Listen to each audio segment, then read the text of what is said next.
नमस्कार दोस्तों, स्वागत आप सभी का मेरे यूट्यूब चैनल पे। दोस्तों, जैसा कि आपको पता है कि उत्तराखंड एलटी भर्ती प्रवेश परीक्षा का विज्ञापन जारी हो चुका है।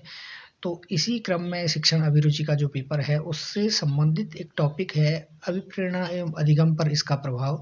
तो आज आपके सम्मुख लाया हूँ मैं इस टॉपिक से रिलेटेड सारे ऑब्जेक्टिव क्वेश्चन, और इस टॉपिक को सारे ऑब्जेक्टिव क्वेश्चन के माध्यम से हम कवर करेंगे। तो चलिए दोस्तों, वीडियो शुरू करने से पहले आपसे रिक्वेस्ट है कि आप चैनल पे नए हैं तो चैनल को सब्सक्राइब कीजिएगा, वीडियो को लाइक शेयर जरूर कीजिएगा।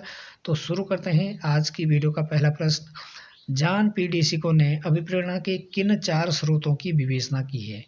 जॉन पी डिसिको ने अभिप्रेरणा के किन 4 स्रोतों की विवेचना की है? तो यह है दंड, प्रोत्साहन, आकांक्षा और उत्तेजना। प्रश्न 2, किसके मतानुसार प्रेरणा सीखने के लिए राजमार्ग है? काफी इंपॉर्टेंट क्वेश्चन है ये। तो यह है स्किनर के मतानुसार। स्किनर के मतानुसार प्रेरणा सीखने के लिए राजमार्ग है। चलिए बढ़ते हैं आज की इस वीडियो के अगले प्रश्न की ओर। प्रश्न 3, अभिप्रेरणा चक्र का सही क्रम बनाएं। अंतर्नोद, लक्ष्य, आवश्यकता। तो इसका सही क्रम है आवश्यकता, अंतर्नोद और लक्ष्य। आवश्यकता, अंतर्नोद और लक्ष्य। प्रश्न 4 है, जो अभिप्रेरणा प्रत्यक्ष रूप से व्यक्ति की प्राकृतिक इच्छाओं, आवश्यकताओं और प्रवृत्तियों के साथ संबंधित होती है कहलाती है। जो अभिप्रेरणा प्रत्यक्ष रूप से व्यक्ति की प्राकृतिक इच्छाओं, आवश्यकता और प्रवृत्तियों के साथ संबंधित होती है उसको कहते हैं प्राकृतिक या आंतरिक अभिप्रेरणा। प्राकृतिक या आंतरिक अभिप्रेरणा। तो चलिए बढ़ते हैं अगले प्रश्न की ओर। प्रश्न नंबर 5 है, प्रभावी अधिगम प्रभावशाली प्रेरणा पर निर्भर करते हैं। किसने कहा? तो ये कहा था फ्रेंडसन ने। प्रभावी अधिगम प्रभावशाली प्रेरणा पर निर्भर करता है, फ्रेंडसन का कथन है ये। प्रश्न 6, अच्छे ग्रेड के लिए काम करना, रोजी कमाने के लिए शिल्प सीखना, प्रशंसा प्राप्ति के लिए काम करना, पुरस्कार व दंड आदि किस प्रकार की अभिप्रेरणा है? तो यह है अप्राकृतिक या बाह्य अभिप्रेरणा। प्रश्न 7, भूख, प्यास, काम, निद्रा, विश्राम आदि कौन से प्रेरक हैं? तो ये है जन्मजात प्रेरक। प्रश्न 8, क्रोध, भय, प्रेम, दुख, आनंद आदि कौन से प्रेरक हैं? तो ये है मनोवैज्ञानिक प्रेरक। प्रश्न 9, आत्म सुरक्षा, आत्म प्रदर्शन, जिज्ञासा, रचनात्मकता आदि कौन से प्रेरक हैं? ये हैं सामाजिक प्रेरक। ये हैं सामाजिक प्रेरक। प्रश्न 10, किसके अनुसार अनुभव के द्वारा हमारे मौलिक व्यवहार में परिवर्तन की प्रक्रिया को सीखना कहते हैं? तो ये है काल्विन का कथन। प्रश्न 11, प्रेरणा से संबंधित आवश्यकता का सिद्धांत किसकी देन है? तो प्रेरणा से संबंधित आवश्यकता का सिद्धांत जो है वो हल की देन है। हल, वो है देन किसकी? हल की। प्रश्न 12, प्रेरणा के संबंध में मूल प्रवृत्ति के सिद्धांत के प्रतिपादक कौन है? तो ये है मैकडूगल। मैकडूगल। बढ़ते हैं अगले प्रश्न की ओर। प्रश्न नंबर 13, जब जो अभिप्रेरणाएं आपस में मेल नहीं खाती हैं तो परिणाम होता है। तो परिणाम क्या होता है? द्वंद्व होता परिणाम।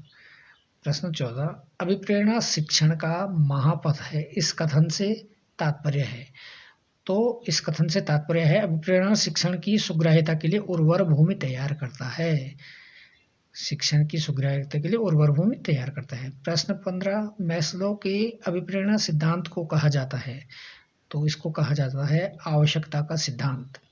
प्रश्न 16, प्रेरणा का वही संबंध उपलब्धि से है जो अधिगम का है? तो जो अधिगम का बोध से है, प्रेरणा का वही संबंध उपलब्धि से है। प्रश्न 17, अभिप्रेरणा के कौन कौन से सिद्धांत हैं? तो इसमें है मूल प्रवृत्ति का सिद्धांत, सक्रियता का सिद्धांत, संतुलन स्थैर्य का सिद्धांत, चालन का सिद्धांत, मैस्लो का प्रेरणा सिद्धांत और मरे का आवश्यकता सिद्धांत। प्रश्न 18, अभिप्रेरणा की कौन कौन सी विधियां हैं? तो पुरस्कार एवं दंड, प्रशंसा एवं निंदा, सफलता एवं असफलता, प्रतियोगिता एवं सहयोग, कक्षा का वातावरण, प्रगति का ज्ञान, आकांक्षा का स्तर, नवीनता, रुचि, आवश्यकता का ज्ञान। तो ये प्रेरणा की विधियां हैं। प्रश्न 19, खेल, अनुकरण, सुझाव, प्रतिष्ठा, सुख प्राप्ति आदि प्रेरक है। तो ये हैं स्वाभाविक प्रेरक। स्वाभाविक प्रेरक। प्रश्न 20, जिस लक्ष्य के प्रति पहले कोई आकर्षण नहीं था उस लक्ष्य के प्रति कार्य उत्तेजना ही अभिप्रेरणा है। किसका कथन है? यह है बर्नार्ड का। प्रश्न 21, अभिप्रेरणा चक्र के 3 प्रमुख क्रमिक कदम कौन से हैं? आवश्यकता, अंतर्नोद, प्रोत्साहन या लक्ष्य।